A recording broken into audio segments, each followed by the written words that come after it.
I think Glink did a wonderful video on this where people are using these motivational speakers like Goggins as like pseudo father figures for things that they were missing in their childhood. I thankfully wasn't in that case. I had a wonderful father who, taught me well, taught me, sometimes it's okay to, have defeat, accept the L, work harder to make sure the L doesn't happen again. Things like that, like very important lessons. Mm-hmm. But a lot of people don't have that, so they devote themselves with an almost like cult-like mindset to these motivational speakers. And once they start aspiring to those lofty ambitions like I was doing and not reaching them, it puts them further and further down into the pit, which I don't think is the intention of any of these speakers. Like, I gotta say that up front. But I think one thing that people have to remember is motivational speaking is a job. And Alex, what is the point of any job? To make money. Yeah. So a lot of these people have books they want you to sell. They have podcasts they want you to donate to, pay them for speeches, etc. Like, I think motivational speakers don't,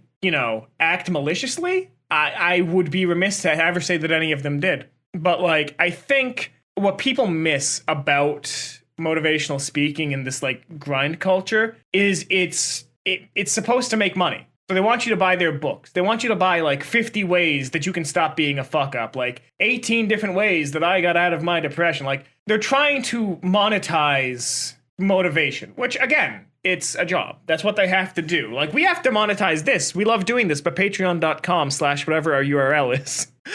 There is another aspect to this.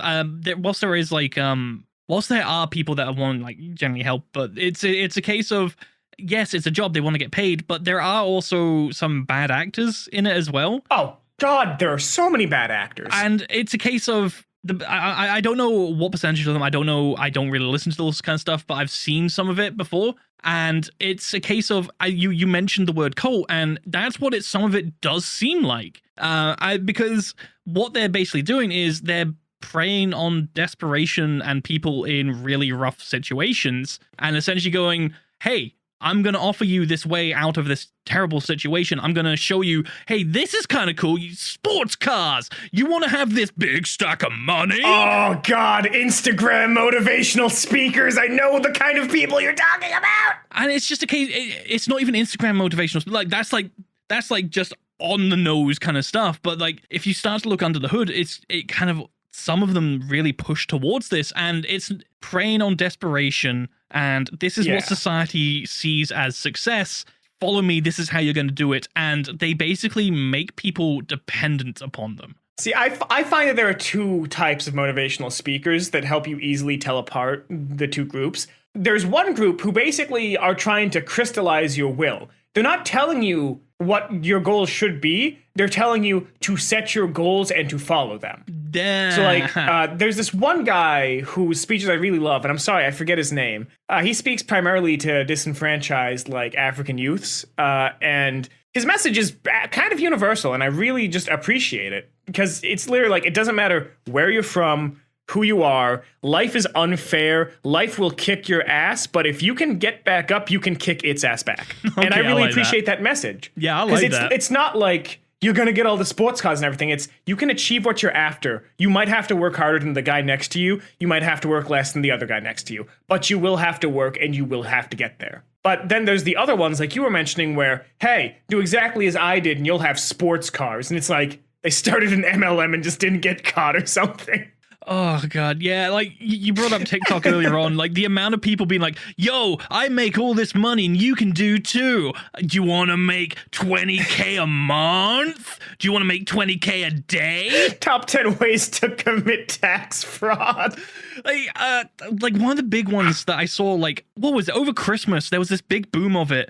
And all, for some goddamn reason, my TikTok account got stuck in the algorithm of all these people, like, trying to promote quick ways to make money. And pretty much all of them was just, like, scamming on frickin' Fiverr, or go to Pexels and find copyright-free music, add visuals to the music, and upload to YouTube. Steal other people's work was another one. Like, hey, do you see this person making work? Cool. Why don't you just put like a Facebook ad campaign onto it and promote them and make money for yourself? It's like, the amount of scummy shit that was coming out of it was just disgusting. And the amount of people buying into it as well, being like, I can make money with this. I can do this.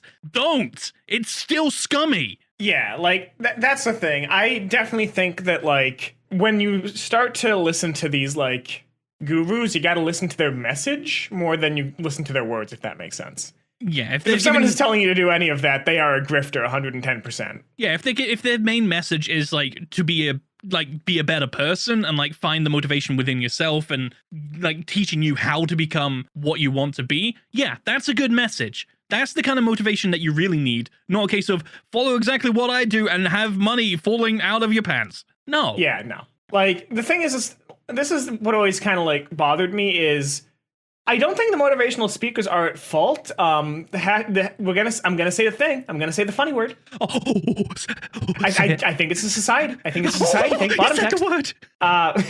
Well, no, because like if you think about it, we live in a society. It's very unfortunate. I wake up every day and it keeps happening. Bottom text.